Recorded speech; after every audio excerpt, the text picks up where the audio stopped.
Now, the power of a prophetic dream. Number one, it will connect you with your future. Praise God. It opens your eyes to see where you are heading to. And leon toge, it will give direction in life. And it will give meaning in your life. Because life without a purpose is meaningless.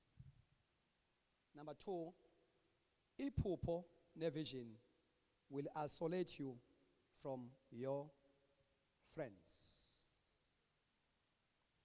Umuntu ophuphayo ngempilo yakhe akabe umngane nanoma ubani. Iphupho liyakukhethela abantu ongahamba nabo. Iphupho liyakukhethela. Yezwakala abathandekayo.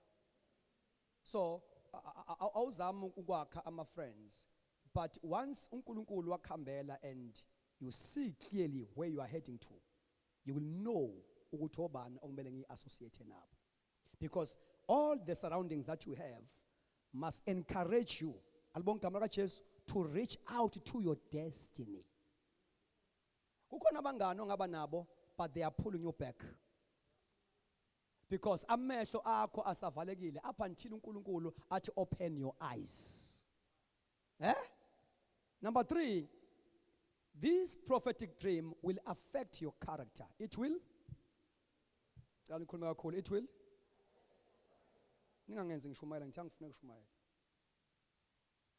It will affect your character. Like Joseph. Joseph wanele wabona. Oh, if you challenge will become a great leader. It affected his behavior. It affected his character.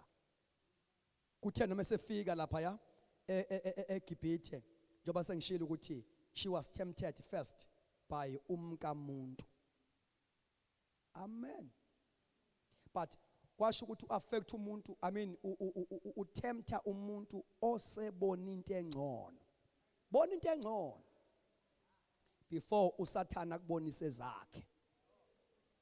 Washo ukuthi amehlo alomfana asebona iphupho before abona amathanga. Manje unibona amathanga awuboni lutho. Amathanga omkamuntu awangathi shu ngoba lo mfana ubonile. Hey, bona into engcono. Ukuze ungabhayizwa uhamba ulala yonke indawo uzuthola izifo ngoba ubonile.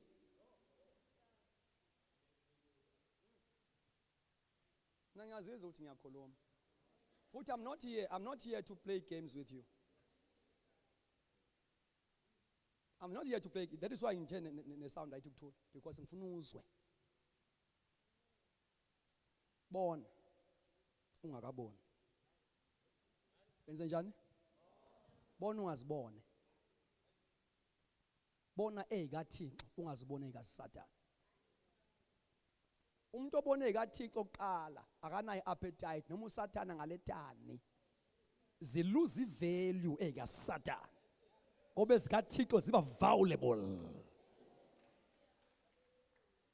Abanga ukuthi into eyenza ukuthi uJoseph abaleke uma lo mkamuntu esethole yonke ngoba uthiwa when you study carefully this chapter la uJoseph esefike khona eGibhithe, kuthiwa lo mfazi umkaPotifar wakhipha istatement, imessage eya kuJoseph ethi woza ulale nami. eBhayibhelini ibhalwe kanye. Kodwa when you start kuthiwa washo 40 days. One message for 40 days, because the devil knows the power of repetition. Kunento uSathane azokhe kubelesela ngayo uzuyivume. Uzuyivume because he knows the power of repetition. For 40 days, come and sleep with me. uSathane will never give up upon you. So uthema into ebona lo mfana ustubborn ngoba I dream ukubona kwenza ube stubborn. Akwenza ube untemtemu ube lula uba stubborn. Wabona ukuthi no man, I better rape this young man because he is stubborn. Akazenzi ukuba stubborn.